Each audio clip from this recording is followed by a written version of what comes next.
और 9 सेकंड में अब वक्त राजनीति से जुड़ी खबरें देखने का। पीएम मोदी का आज गुजरात और राजस्थान का दौरा। अहमदाबाद में 85,000 करोड़ रुपए से अधिक की योजनाओं की सौगात। पोखरण में 3 सेनाओं का देखेंगे कौशल अभ्यास। केंद्रीय गृह मंत्री अमित शाह ने कहा, पीएम मोदी ने 10 सालों में देश में शुरू की एक नई संस्कृति। पहले बहुत सारे वादे किए जाते थे, न देश की जनता वादों का हिसाब मांगती थी और न ही राजनेता उसे देते थे। कांग्रेस अध्यक्ष खड़गे का बीजेपी पर तीखा हमला। कहा, संविधान बदलने के लिए की जा रही 400 पार की बात। बीजेपी सांसद अनंत कुमार हेगड़े ने दिया था बयान। धर्मनिरपेक्ष शब्द हटाने के लिए बीजेपी करेगी संविधान में संशोधन। कांग्रेस अध्यक्ष खड़गे ने कहा, बीजेपी आरएसएस धर्मनिरपेक्षता विरोधी, आरएसएस प्रमुख आरक्षण के खिलाफ। एक तरफ पीएम कहते हैं कि संविधान नहीं बदलेगा, दूसरी तरफ अपने नेताओं से कहलवाते हैं संविधान संशोधन की बात। बिहार में एनडीए की सीट शेयरिंग पर संशय बरकरार। बीजेपी चाहती थी चिराग और पशुपति की बीच सुलह। मुकेश सहनी एनडीए की एंट्री पर सीट शेयरिंग का फॉर्मूला बदलना तय। सूत्रों के मुताबिक एनडीए में रहकर चुनाव लड़ सकते हैं चिराग पासवान। 2 से 3 दिनों में गठबंधन हो जाएगा फाइनल। गठबंधन फाइनल होते ही बीजेपी कर सकती है प्रत्याशियों का ऐलान। चिराग पासवान की नाराजगी की खबरों पर बिहार बीजेपी के पूर्व अध्यक्ष संजय जायसवाल ने कहा, समय आने पर होगी घोषणा, किसी की नाराजगी नहीं। बिहार के मंत्री श्रवण कुमार ने चिराग पासवान को लेकर कहा, समय आते ही सब कुछ ठीक हो जाएगा, सब लोग मिलकर चुनाव लड़ेंगे, जीतेंगे 40 में से 40 सीटें।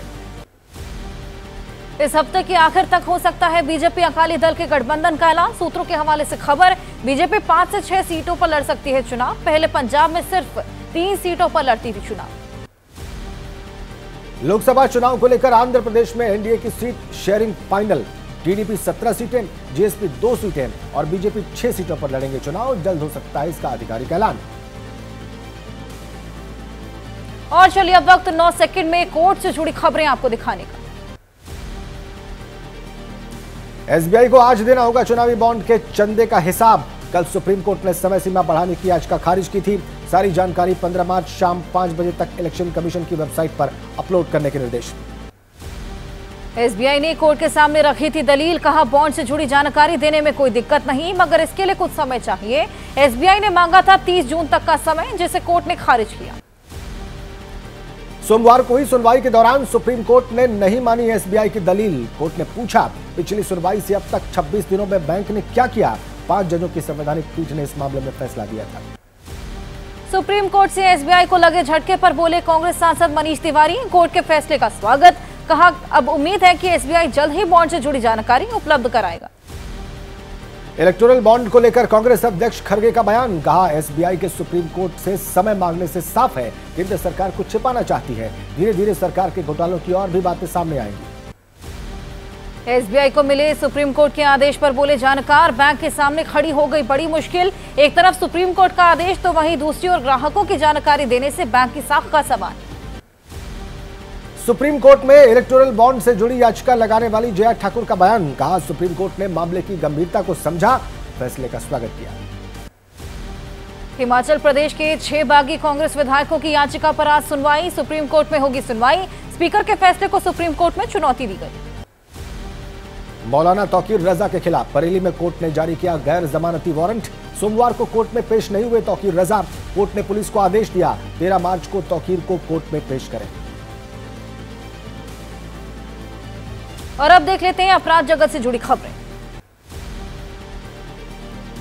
दिल्ली में आपसी रंजिश के चलते बाप बेटे की हत्या।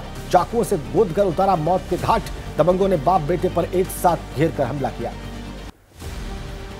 चिराग, दिल्ली में बाप बेटे की हत्या को लेकर सवालों में पुलिस। मृतक के परिजनों का आरोप, पुलिस से कई दिन पहले की गई थी शिकायत के बाद भी पुलिस ने नहीं की कोई भी कार्रवाई।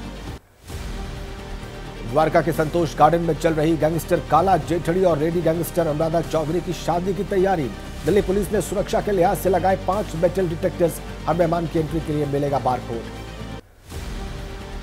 इंदौर में क्रिप्टो करेंसी में निवेश का झांसा देकर करोड़ों की ठगी। शिकायत के बाद आरोपी गिरफ्तार। क्राइम ब्रांच ने ठगी का खुलासा किया। 10 महीने में 4 गुना से ज्यादा प्रॉफिट का देता था झांसा। इंदौर क्राइम ब्रांच ने खुलासा किया, निरंजन प्रधान नाम के शख्स की गिरफ्तारी हुई। लोगों को क्रिप्टो करेंसी में इन्वेस्टमेंट पर प्रतिदिन 1% मुनाफे का लालच दिया करता था।